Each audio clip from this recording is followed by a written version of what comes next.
So Yu-Gi-Oh! GX was a big change for the franchise, the first sequel or spin-off of the original show, which changed the setting completely with an all-new cast after learning the game rather than being pros at it. Now while I wasn't there for its original run, I'm quite aware that GX was quite controversial with fans, which nowadays means nothing as everything is for one reason or another. Another change-up was the filler to story ratio, as since the franchise wasn't following a manga anymore, it meant that it didn't have the same limitation of purposely staying behind the book, which is notorious for many shows. This show also changed the card game, with the rules being properly established and a greater focus on fusion summoning than the previous era, which will really affect the trajectory of the future of the franchise. But let's get into the many seasons and see what exactly the show had going for it. So unlike with Duel Monsters, there is no overarching plot for GX. Instead, each season is mostly its own thing, with the occasional arc which ran through the show. The first season is kind of 2-in-1, as we have the first 26 episodes which focus on Academy Life, and then the second half, which focuses on the Shadow Riders and the first big threat. The first half is perhaps the most interesting of the two, as this is when we get a larger focus on character, and more down-to-earth plot lines, or as down-to-earth as you can get in this franchise. The first 11 form their own arc, beginning with the entry exams and arriving at Duel Academy, leading up to the near expulsion of Jaden and Cyrus. Then the next 15 focus on Chaz and his rivalry with Jaden, but there is a lot of filler in these 15 episodes, with almost every episode between 12 and 21 being filler. The arc's conclusion is not the most satisfying, as with how things have been built up, it would suggest that Chaz should have been the winner of their duel, and realised something rather than losing and moving back to Duel Academy. Once this introductory arc is over, the season gets to have some stakes with the Sacred Beasts and the Shadow Riders. The second half of the season is in some ways weaker and in others stronger. It's stronger in the sense that we have a big threat and an end goal which the season is building up to, but it's weaker in the sense of having a lot of wasted potential with its villains, with there being 7 Shadow Riders, but only a few of them are important for more than a single episode, and so they end up feeling more like filler characters. The season kind of makes fun of this though, as there is one filler character who shows up and everyone assumes he's just a Shadow Rider, but he's not, instead he's just there to pad out the season's runtime. As a group, the Shadow Riders deserve their own discussion, and I will talk about them with all the other villains later, as I think trying to do it now will miss the point of what I'm trying to say about the overall season. The filler of this arc feels more in place when the threat has died down somewhat and moved to the background after most of the Shadow Riders have been defeated, but even then it doesn't add anything except for one episode trying to give some time in the spotlight for Alexis, and I really just thinking that making her Shadow Duel a 2-parter would have been much more effective. Once this arc ends though, the season's final 3 episodes are great, as we get a wrap up to Chumley sort of arc before the big ceremonial duel between Jaden and Zane. These final 2 duels are fun ones, with the rematch between Jaden and Zane being one of the greatest in the season, and almost certainly the show. It brings this initial season to a both great and satisfying conclusion, and ending a season on a tie rather than a victory for the main character is completely unique for the franchise, and despite these two never dueling again, doesn't retroactively become terrible.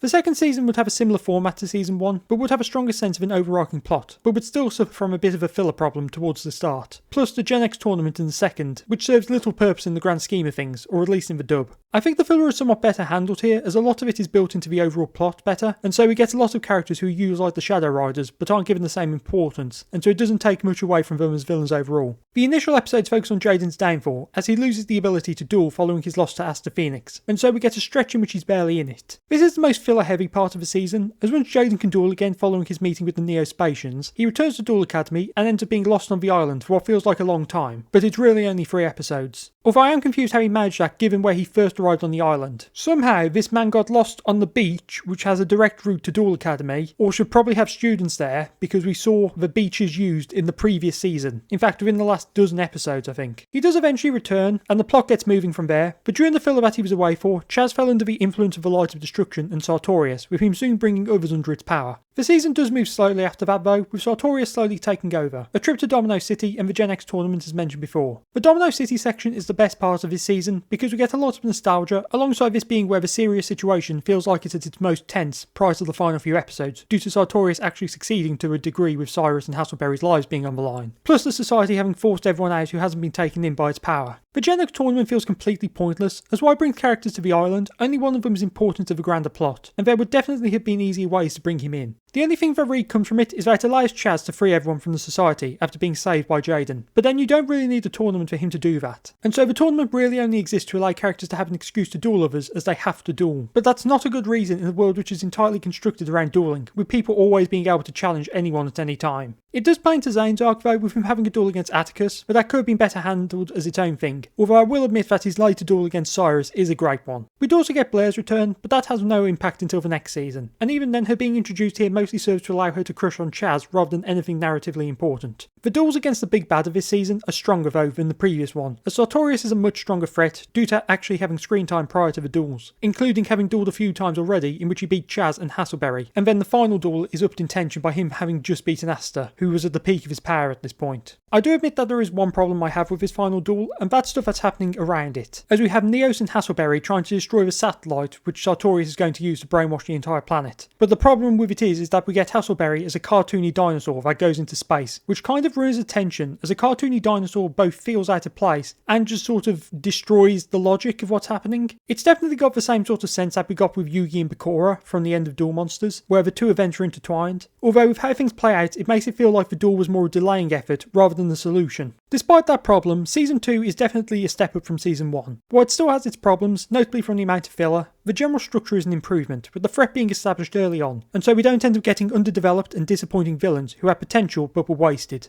The third season, which would also be the final dubbed one, is a very different one to what we've had before, with it having a much darker edge in its second half. Like with Season 1, this season is split into two sections, although you could argue three. The first of these is more standard characters dueling at school, while something is happening in the background. Due to how short the section of the season is, it means it's got to quickly introduce a lot of new characters, and unfortunately really diminishes the older ones, which is something I'll end up talking about when discussing each character. The main villain of this bit is Professor Viper, who is somewhat sympathetic as a villain, but I'll discuss that in the villain section. This then moves to a short stretch in another dimension, in a desert world that is inhabited by duel monsters, and anyone who loses a duel becomes a duel ghoul. This shifts the villain from Viper to a creature he has found, that being Yubel, a villain so great that 4Kids censored the crap out of them, which I will obviously discuss later. This is the bit of the season I like the least, as it's mostly build up to Yubel and transitional between the two more important ones, notably introducing the multiple dimension aspect. It can at times feel like it's just on the edge of being filler, something that I think feels more prominent here as this season really doesn't have any. This bit ends on a bit of a cliffhanger, with Jesse sacrificing himself to save everyone, and so this leads to Jaden wanting to go and save him, and so a bunch of other important characters join him, which I'm sure will work out for them. The final section of this season is probably the peak of GX, as even in the dub there is a slight edge to it, with almost everyone seemingly dying and the humour less prominent. Not gone, but you're less likely to remember it against the main plot. The big thing of this arc is the Supreme King and Jaden's fall, with his desire to save Jesse leading to the deaths, in quotation marks, of all of his friends, and so he falls to the power of the Gentle Darkness and becomes the Supreme King. The way this is presented is really good, as we have Jaden at his lowest before a few episodes that don't feature him, and instead he only appears either in dream sequences or through the memories and thoughts of other characters, notably Cyrus, while at the same time we begin to learn about the Supreme King and what he is doing. The final reveal that the Supreme King is Jaden is a real shocker for anyone who doesn't know about the twist, as seeing the character who we've come to know as the always optimistic and happy guy who was beginning to slip from everything he had gone through, becoming this man who was slaughtering thousands to build his power and create a card is terrifying. This stretch is unique for the series, as we lack our main character, and watch as his friends try to save him, but end up failing one by one, until Axel succeeds by sacrificing his life. Even in the dub, this can be a quite intense stretch, as while the performances don't really go all in on the serious, the tone of the setting does. This leads to the final stretch, which sees Jaden with PTSD from his actions as the Supreme King, while at the same time Jessie has reappeared, but is under the control of Yubel, who is enacting her plan. There is quite a lot to say about these few episodes, but we get the fan favourite Zane and Yubel duel, which takes his life, and then the two Jaden and Yubel duels, which forces him to use the power of the Supreme King to win, and save the universe from her. This will be something I talk about more in discussing Yubel though, as how this all concludes is built directly into her character. The ending of the season is quite an emotional one, as we have Jaden sacrificing himself, with everyone getting returned to Duel Academy. This is where things get a bit messy, as the final episode of Season 3 wasn't dubbed, and so the show basically ended on a cliffhanger. Now I can see why 4Kids decided this, most likely due to the final episode being a clip show, and so they didn't want to end the show on that, and so left it here instead. But due to this decision, we end things with our lead seemingly dead and Cyrus saddened by it. It's not the sort of happy ending that this company liked. While we couldn't have just stuck the end of the next episode onto this one which sees Jaden return would have easily fixed things, and interestingly it is something they would do in the future, but we'll get to that someday. Before moving on, I have to admit that Season 3 has too many characters. We have all of the older ones and a bunch of new ones, and so everyone is trying to be in the spotlight, and so the older characters are sidelined while the new ones are being pushed into the foreground with little reason, and this will be something that is more apparent when I discuss one character in particular. Now it's time for the final season, Season 4, which was never dubbed for reasons that have never been too clear, but it was partly due to the dub being so far behind that the trading card game was well into the 5Ds era, and the show wasn't going to be marketing the new cards and mechanics. But whatever the exact reason, Season 4 was left out of the dubbing process, which in some ways is a bit of a blessing, as it meant that to finish the show, people have to watch the sub, and opens the door to an entirely new Yu-Gi-Oh! Essentially. Also, I'm going to keep calling the main characters by their dub names, just to keep it consistent, although there is one I will stick to the sub name. The fourth season is a mix of two storylines, the Darkness arc alongside wrapping up character arcs and seeing where the characters will go next. The latter focuses on Chaz, Alexis and Cyrus, with each getting a two-parter that essentially tells us what they want to do, all of which I'll discuss when talking about them in the character section. Jaden on the other hand becomes closed off and only leaves his dorm room when Truman arrives. This season is notoriously dark, which also played a factor in the fact that it wasn't dubbed. The season has many of the characters having to face their fears and succumbing to them, with the best being Axel, who faces the fact that he was willing to let his mother die when he was a kid. There are quite a few returning characters in this season, notably the redeemed villains of the past seasons, Sartorius and Kagemaru, with the former playing the villain role again to save his sister. The last few episodes of this season have a very distinctive tone, as throughout the season we've seen people disappearing, and now it's a worldwide thing, and so as we approach the final duel, there is just an emptiness where only a few characters remain, and even they are slowly picked off. By the last few episodes we only have Jaden, Jesse and Atticus, then finally just Jaden, who has to face darkness alone. This final duel is really what established the final duel format of the next few shows, as while Duel Monsters did have the Bakura and Yugi duel, this one feels like a final ending battle, against just a hurdle. The final two episodes are iconic, as everything with Duel Academy gets wrapped up, with Jaden planning to leave while everyone is partying, but he is interrupted by the appearance of Yugi, and this leads to the two dueling in the past, or it's a dream world. It's quite unclear, or left up to interpretation. Even people who have never seen the final season know this duel, or at least how it occurred. It was a perfect ending to GX, given that the show opened with Jaden bumping into Yugi and receiving a card from him, which makes this a moment where the show came full circle. And while it may seem like just fan service, it serves a greater part in Jaden's arc, and that's giving him a chance to regain his love of dueling, which I will talk about more when talking about his character. The duel doesn't get a conclusion, which I think works perfectly, as while a clear reason is you don't want the King of Games losing, you also can't have the main character losing their final duel. But more importantly, the duel doesn't exactly need an end, as it exists to save Jaden's nature, and it does exactly that before it's finished. Unlike its predecessor, which ended with all the characters together, and in the original seeing where the side characters ended up, GX ends with Jaden having no clear goal for where he's going to go, but he knows his friends are by his side in spirit, and will be there wherever he goes next.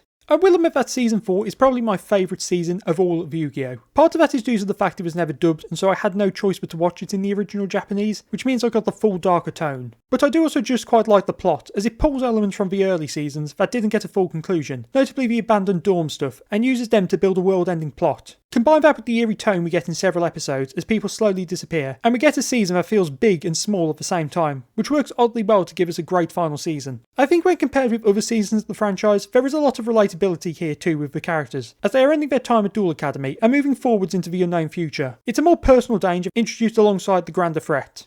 So with each season covered, let's talk about our main characters. Unlike with Duel Monsters, GX has quite a large cast, but a lot of them feel quite small in the grand scheme of things. But let's begin with our lead, Jaden Yuki. So Jaden is quite a static character, and the dub probably doesn't help that. The first season sees little change in him, and while that does slightly change in season 2, it's not until season 3 that we finally see him go through some change, and it's dramatic. There are hints of change in earlier seasons, but these things are quite minor, although you can see the building blocks for his fall, notably in season 2. Jaden is one of the characters who is important from birth, with him being the reincarnation of the Supreme King, and holding the power of the Gentle Darkness, which seems benevolent in season 2, while evil in season 3, although this could be the dub dumbing things down. His greater characterization is that he is a happy optimist, who just enjoys dueling. A character who's thrown into a world of actual stakes is going to break at some point, which is season 3, which leads to him developing PTSD from what the Supreme King did. Season 4 Jaden is the most unique version of him, as that happy side is completely gone, and whenever he does smile, it feels more like an act rather than himself. The character arc reaches its conclusion with the duel with Yugi, where he finally is able to enjoy dueling again, and so the Jaden we first met returns, but as an adult who now has the skills to deal with stuff that is bigger than school.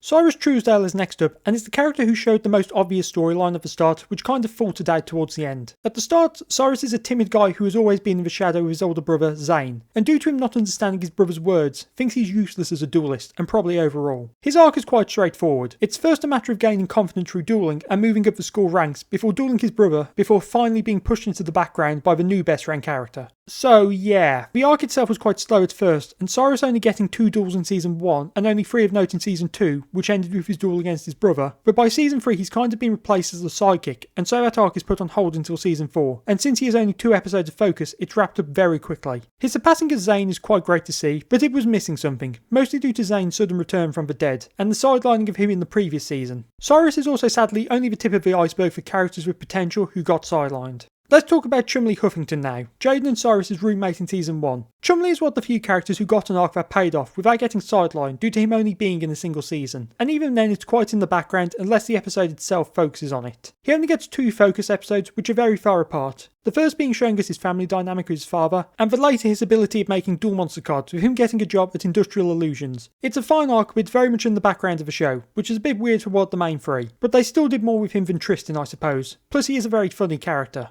Tyranno Hasselberry was Chumley's replacement, with him arriving in Season 2 and staying for the remainder of the show. He was a Royal Yellow student but spent all his time at the Slifer Red dorm, due to his friendship with Jaden. I will admit I'm not a big fan of Hasselberry. He has his good moments, but at the same time he does turn into a cartoon dinosaur to help defeat the final villain of Season 2. He was a bit annoying at the start, but his dynamic with Cyrus is quite a fun one, as they go from enemies to begrudging friends. Plus he is basically the only character we spend multiple seasons with who is still at Duel Academy when the show finishes, so that's something unique about him. Next we have the first rival, Chaz Princeton, and I say first rival because GX is a bit of a weird show when it comes to the rival character, as it changes depending on who you ask. Chaz was an Obelisk Blue who was clearly there for his family's wealth rather than his skill, as despite being the top of the academy, he continually loses, which leads to him having to leave the academy before returning. He goes through a notable arc, and probably the most notable of any character, as he starts as an egotist whose bark is far worse than his bite, but by the end is actually skilled and more aware of who he is as a duelist. Season 1 treats him well, as once he's returned to the academy, he has to defend the world from the Shadow Riders, and gets a lot of development involving his brothers, as they expect him to be the best, and he duels more for them than for himself, but is able to overcome this and turn his back on their plans for world conquest, and finally puts them in their place in a duel, where he is forced to play at a disadvantage. Like everyone else, he gets seriously sidelined in Season 3, becoming the first notable character to become a dual ghoul, and then not doing much before seemingly dying as a part of the creation process for superpolymerization. Season 2 maybe treats him the best, as although he is the first to fall under the power of the Society of Light and converts the entirety of the academy, once he's been saved by Jaden, he then goes on a quest to undo all of the damage he did, and becomes the winner of the pointless GX tournament. Season 4 does bring his arc to an end as he tries to become a pro duelist and goes through a lot of heartache in the process, notably becoming a gag duelist before getting a win against Asta Phoenix, one of the strongest characters in the entire franchise, despite what his win-to-loss ratio will tell you. His dynamic with his Ojamas is one of the greatest bits of GX, as he goes from hating them at the start for very obvious reasons, to seeing them as family, replacing his own brothers who never cared about him for any reason outside of their own gain.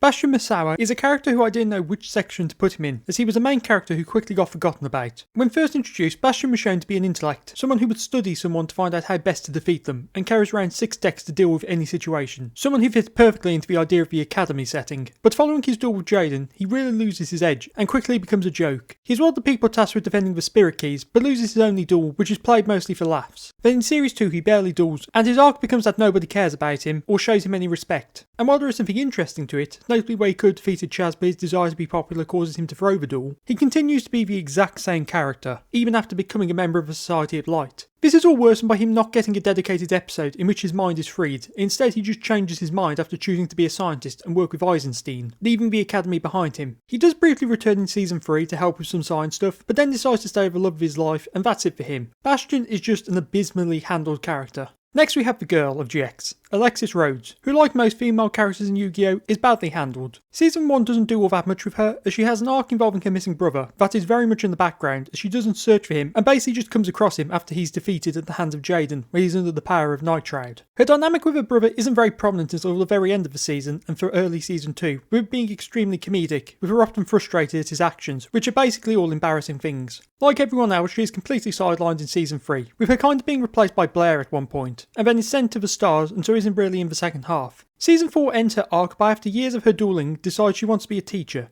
But most of the focus is on her dynamic with Jaden following his return, rather than herself. Alexis is one of those cases where I can't tell if she's an upgrade or downgrade from Taya, as making her a duelist and putting her more in the foreground just makes her constant defeat or lack of dueling for long periods more noteworthy, and then the later sidelining even worse. While not specifically an Alexis thing, I do have to address the female uniforms of Duel Academy, as they highly resemble the uniforms of Year 3 students in the first and second seasons, and when she's introduced she has a clear dynamic with Zane, which suggests they're old friends, but she's only a first year student. I do wonder if there were plans to have Alexis as a single season character and replace her later on, but that doesn't occur, and so instead we end up with this oddity. Now to be fair, all female students seem to wear the exact same uniform. It's well known that all females are in the Obelisk Blue dorm, because apparently an entire island lacks facilities for both genders, which should tell you more about the intended audience for the card game than anything. So realistically, we have no reason to believe Alexis is actually Obelisk Blue level, Next we have Zane Truesdale, the other rival of the series, and one of the all-time greatest characters in the franchise, mostly due to his edge phase that he goes on during Series 2, also known as Hell Kaiser. He is the older brother of Cyrus, and so is very important in his arc, starting off as distant and suggesting his brother has no place in the academy, and then not really changing in the dub, but having a few moments where he's proud of his brother, and despite all he says, it's clear he cares about him, at one point even throwing a duel that has the world on the line to save him. Beyond that, he was also the top duelist in the entire academy, with him notably getting an early win against Jaden, just to demonstrate his power, which is also his last win until his Hell Kaiser phase. Season 2 is the big one for him, as after losing to Asta he falls from the world of pros and ends up as an underground duelist, which leads to his Hell Kaiser phase, where he decides to stop respecting his opponents and just win. He then takes the Underworld deck, which is the Cyber Dark deck, allowing him to become even more powerful, and whatever humanity was left fades away at that point. Season 3 is a bit of a weird one, as when he's reintroduced, he's kind of chill. This angry side to him that was present in Season 2 is gone, and so most of the season has him sort of chilling with Asta. Now there is a reason for this, and that's due to his impending death, as he has developed heart problems originally thought to be because of the electric devices he used during his underground duels, but in Season 4 it's revealed that the Underworld deck was responsible for it. The change in his character makes sense because of this, as he is no longer someone who duels just because, but is waiting until he can have the greatest duel ever, which is perhaps the peak of Yu-Gi-Oh! GX, Zane vs Jesse Ubel.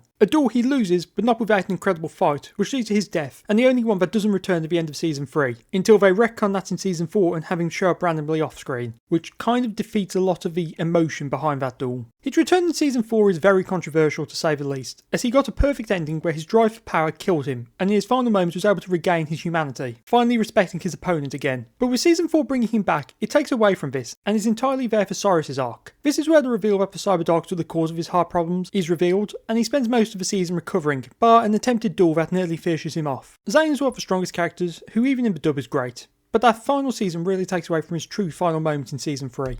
Now for the villains, and Season 1 has quite a lot of them due to the existence of the Shadow Riders, who are a group of 7 that are mostly uninteresting and feel like filler characters. The only ones of note are Nitrade due to his place in Atticus's arc, alongside being the final villain, Camula as she actually gets some wins and is in more than one episode, and finally Amnail, who was the last of them and so brings the threat to its peak until their leader arrives. The remaining 4 aren't interesting, with 3 of them only being in a single episode each, and the only other one, Tanya, isn't that great, at least compared with the others, as she feels a lot like a filler character despite having 2 episodes. Camula is the best and most interesting in the early episodes due to her history. For one, she is a vampire who's planning to revive her people after they were slaughtered by humans in the distant past. She's also quite a tricky duelist, as she cheats by spying on everyone when they're building their decks. Instead of risking her own soul to use a broken card, she uses Cyrus's, which forces Zane to surrender an easy win. She was definitely stronger than Nitrade was, as you both made the threat real and had an actual character beyond evil person. Amnail is the overall most interesting, due to him firstly nearly defeating everyone that remained, and secondly the twist that he is in fact Professor Banner. This twist was quite an obvious one, as firstly the show had set up Banner's obvious evil side, combining that with his sudden disappearance, and then Amnail showing up with clearly the same hairstyle, and it's not the greatest twist ever. But how the writers then twist that twist is.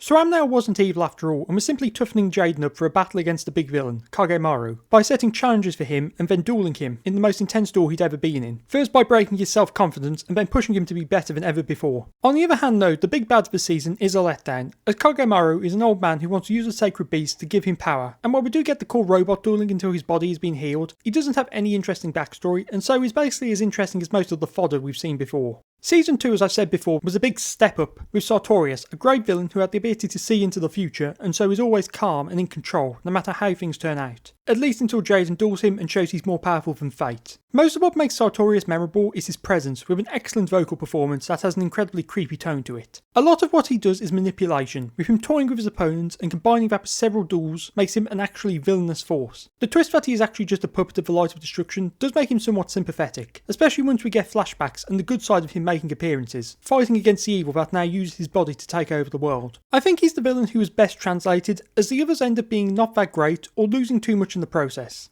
Next up we have Season 3, which has 3 villains and a bunch of minions. Firstly we have Viper, who is just a pawn of the main villain, with him being used to revive her by draining energy from the students. Working under the false promise of his son being revived, Viper's backstory is incredibly sympathetic, as he was a soldier that took in a boy whose family was killed in a war. Although it wouldn't all be happy, as the boy would soon enough die due to duel monsters, but instead of the usual death battle, he ran in front of a truck while chasing the cards that had been blown away. The dub of course simplifies this, but I'm relatively sure he does still die, or they do that vague thing that says he got ill and then never say anything directly. Viper serves his purpose as the servant of Ubel, and serves as a good first challenge for the characters until the real threat is unveiled. There is also the character of Adrian Gecko, who is a more minor villain, a man after power having interesting aspects to him, notably his history and the dynamic with his adoptive sister, but he kind of fades into the background for a while and often feels like he's filling time. I'm guessing the dub didn't help matters, but after the first few episodes he's just around and serves as another person to set up the power of Yubel, which was done well enough with Zane already, although he does play a cool Exodia deck and beats Asta, but to be fair, everyone beats Asta.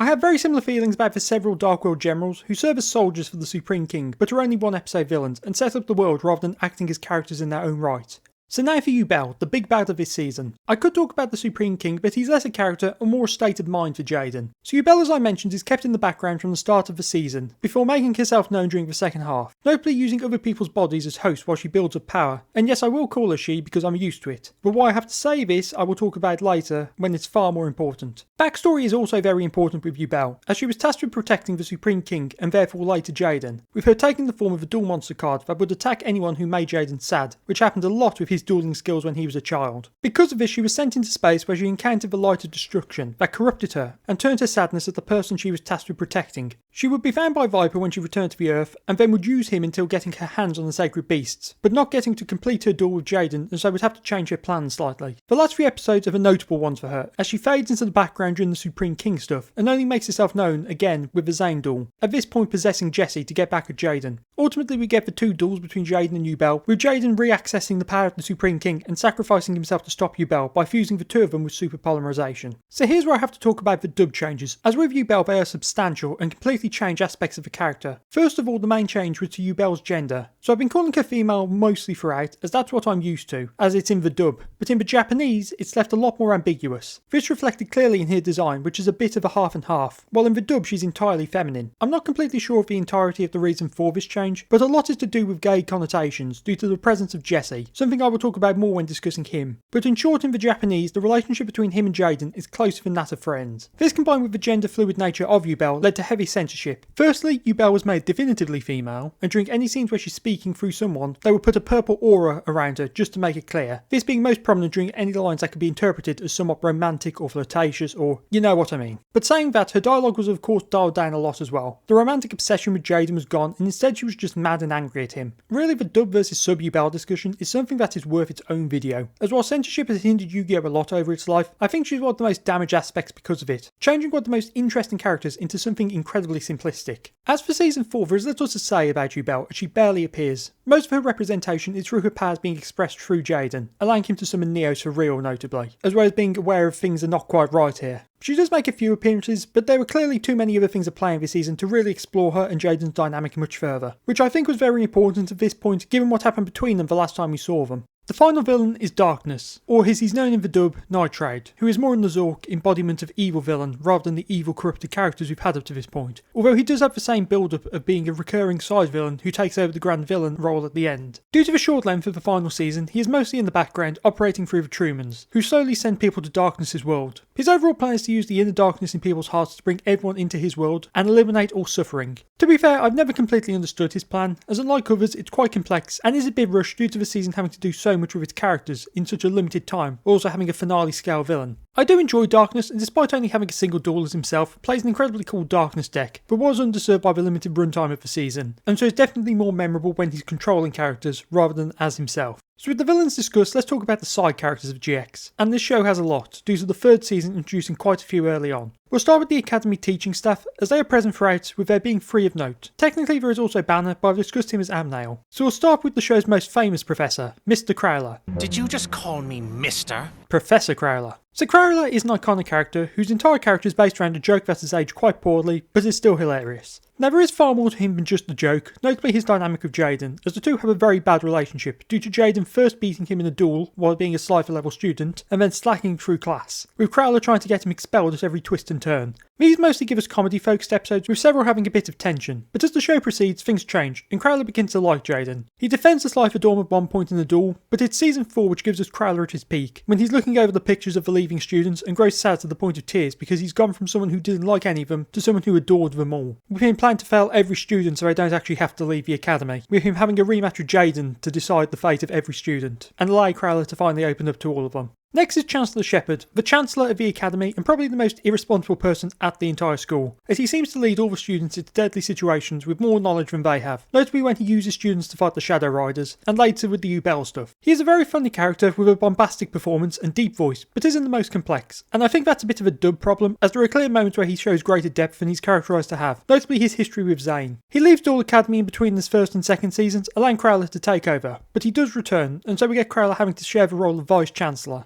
Speaking of the Vice-Chancellor, we have Vice-Chancellor Bonaparte. Like with Crowler, Bonaparte is a character who is built around a joke, but in his case it's being short. His name obviously comes from the great Napoleon Bonaparte, which is reflected in his deck, which has a strong Napoleonic War inspiration. He's mostly used for comedy in Season 2, with big ambitions to bring a lot more fame to Duel Academy, but is constantly fighting with Crowler over it. Season 3 gives him much more depth, due to his son arriving at Duel Academy, and so we get some history for him. But due to the format taking the majority of the cast into the other dimensions, and he's one of the characters who is left behind, it means that he doesn't get much chance to shine in this season. He leaves the show by the time of Season 4, and so that ends his brief time in the show, but he was very funny when paired up with Crowler. Now for the students, and we'll begin with Asta Phoenix, who is a character who is kind of a main and a kind of a secondary, as it depends on the season. Season 2 he is far more of a main, and a rival for Jaden, but in Season 3 he moves to side character status, and spends most of his time chilling with Zane. An unfortunate thing about Asta is he's a character whose backstory is destroyed by the dub, as his dead father becomes a kidnapped father, and beyond just that, his dueling really slips in the later seasons, as he goes from stronger than Jaden to losing every duel he has. I like Asta, but he goes a bit downhill after Season 2, but is quite fun generally, either putting Jaden down or being incredibly self-confident in a way that tends to work out. Plus his scenes with Zane tend to be quite enjoyable because of their built-up dynamic from Season 2.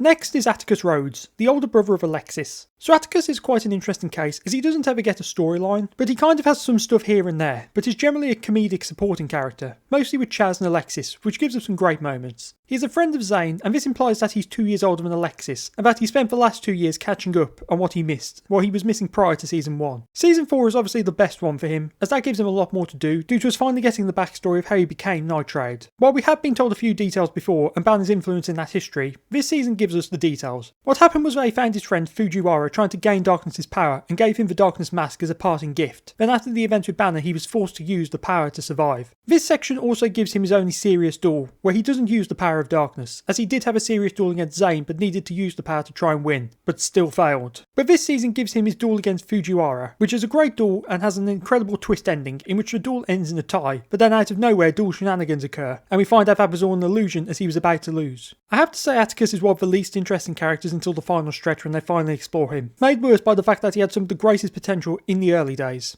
Now let's talk about Blair Flanagan, who was a minor filler character in early Season 1, but got to be a lot more important in the last 2 seasons. The first episode introduces her as an 8-year-old who snuck into Duel Academy to date Zane, but was found out by the students and sent back home. It was a funny one-off episode, which was a part of a long filler stretch in the teens from the first season. Then at the end of Season 2 she returns as a duelist for the GX tournament, and from that is allowed into Duel Academy as a proper student. Season 3 would have her mostly used for comedy, and at one point to act as a damsel in distress, but she would more importantly get to bond with Marcel, who would play a part in his character arc, both with his family and Ubel. Season 4 has her getting some more comedy, but she didn't really get much to do other than jokes, as her overall time is very low, with Season 3 definitely being her best season, even if she's only in about half of it. Next up we have the foreign exchange students of Season 3, and we'll begin with Jim Crocodile Cook, who was only in that single season. Cook is an Australian, which leads to a lot of jokes about his accent, generally being no one can understand what he's saying. He's quite a funny character in the earlier episodes, but when things take a serious turn in the latter half, he goes serious and plays a big part in defeating the Supreme King, by having the solution in the form of a replacement eye for him. He loses to the Supreme King in an incredible duel, and while it's perhaps obvious things wouldn't be that easy for the good guys, the duel sets up an even greater one and allows for Jaden's redemption. I will admit that Cook is a strong character who is limited by the number of characters in Season 3, and so gets pushed into the foreground and then moves into the background until his big moment.